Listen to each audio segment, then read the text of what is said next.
जी sir इतने बारिश हो रही सी तो फिर दान प्रोग्राम सुबह ही बन गया राती का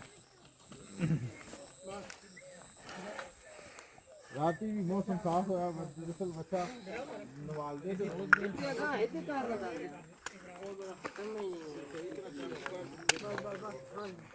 या राती कर सन तो या कल सुबह कर सन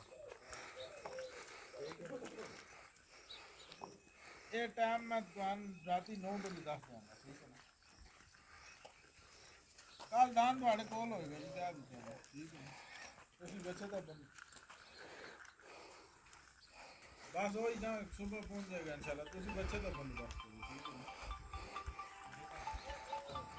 मैं कॉल बनाऊंगा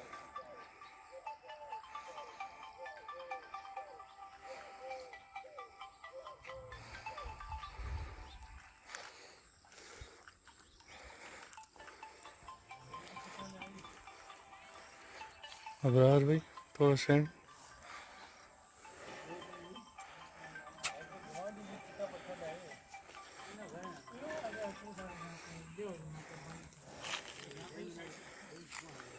इब्रार छोड़ पीछे गया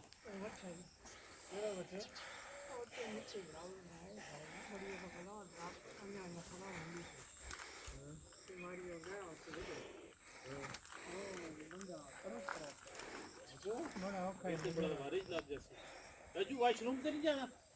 नहीं जाना चाहे नहीं हाँ जी ये हाल ही है